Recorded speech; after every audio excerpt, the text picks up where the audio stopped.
When people see a law that's unfair and in some kind of unity say, we're not having this, we're not doing this, we're not accepting this, this is fascism. Where's the power? If someone comes out of the White House or Downing Street and they say, well, we've had a discussion and we've decided we're going to do this. If enough people say, no, we're not, where's their power? They have no power. Their power is in people saying, oh, bloody another fascist law, look, what can you do though?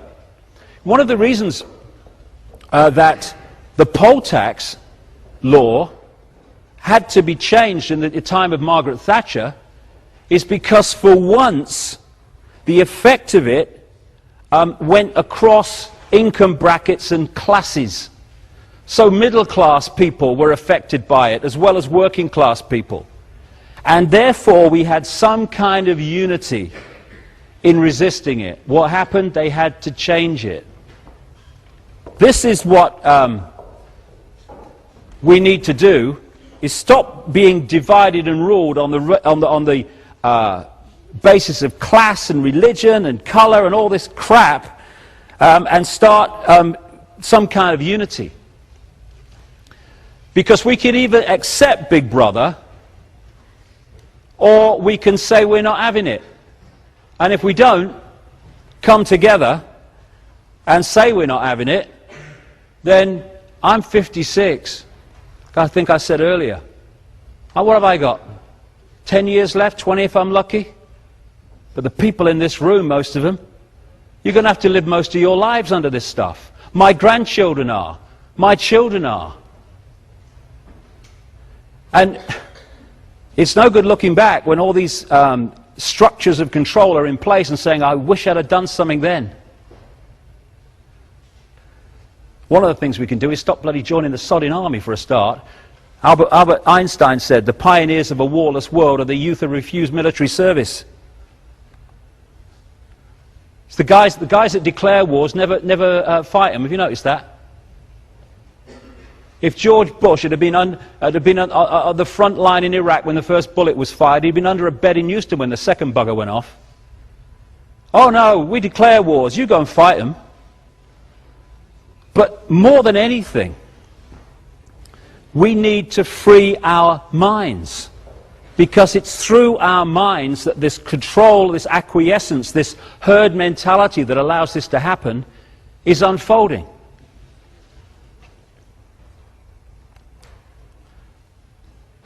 It's an interesting question. Who's deciding what's happening in our heads all the time? Who's deciding what we think we're deciding? When we're constantly programmed, constantly hypnotized to see the world in a certain way and to see ourselves in a certain way. Even from the earliest ages it starts. The programming of reality and the microchip. I'll tell you a quick story about microchips. In 1997, I got a call from someone I know asking if I would meet a CIA scientist in America, because he wanted to tell me things that he wanted to get out into the public domain, but he couldn't do it for reasons that became obvious. So I met him, and he told me the story of how he joined the CIA. He's a cutting-edge scientist, apparently, in the area of magnetics. And he thought he was serving his country. Down the bottom of the pyramid, I'm serving my country. He soon realized that the agenda that I'm talking about is actually happening and being orchestrated behind the scenes. And he rebelled and said, I'm not working for you anymore. He then leaves his house, and then shortly afterwards has complete missing time, until he woke up on a medical type bench in a room, and as he got his faculties back, he started to realize there's something stuck to his chest. And as he was telling me this story, he was opening his shirt, and on his chest was this see-through, almost like a shampoo sachet, I suppose you could call it, and inside was this orangey golden liquid. They're known in the CIA as patches. Someone's been patched.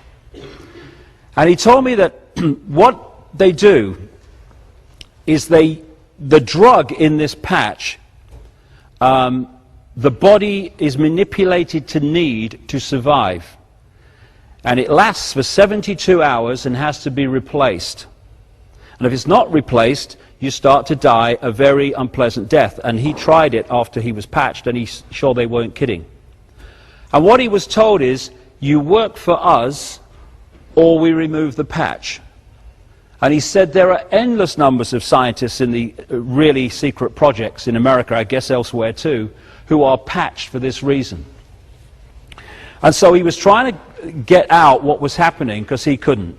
And what he told me was, tell people if they say no to one thing, say no to the microchip.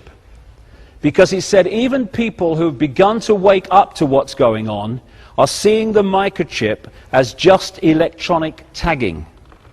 It is not. That is only part of it, knowing where people are all the time, as with that example earlier. The main thrust and the main reason for microchipping, he said, is not the messages going from the chip to the computer, it's the messages coming the other way. And he said that through this process, and he told me then that microchips outside the public arena were so small people wouldn't believe it. Well, we're now seeing that that's true, all these years later. He said that from a microchipped person, from a microchip in a person, they can manipulate them mentally, emotionally, and physically from a distance through the chip. And that's the idea, to get inside the body computer, if you like, and externally manipulate its thought and emotional processes and its physical state. The Matrix movies I found very interesting. There were lots of very good symbolism in there, where the Neo character is told by the Morpheus character that he's a slave and that he needs to recognize he's a slave. And that's the first step to freedom. The first step to freedom within this gathering Orwellian world is to realize that we are in a gathering Orwellian world. Because once that realization comes, then we start to see the bars. We're no longer sitting in a cell without bars thinking we're free. We can start to see the bars. Once you see the bars, you can start to think, well, what do I do about it? And then the next thing, that we want to be free. That we don't want to be sheep anymore. That we want to take our minds back. That we want to have our own opinions and our own views, and not those that are bombarded at us daily through education and through the media and all the other sources of so-called information. And then there's the transformation, where you open your mind and break the spell that so many people are under, the hypnotic spell of seeing the world in a certain way. And when you realize, or you start to transform, you realize a staggering fact, which the cutting edge of science is now beginning even to identify, that this world we think is physical is an illusion. It's an illusion.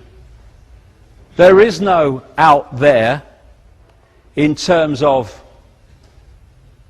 physical things that we perceive out there. What is out there are just frequency fields which we are decoding into a holographic reality that only exists in our minds.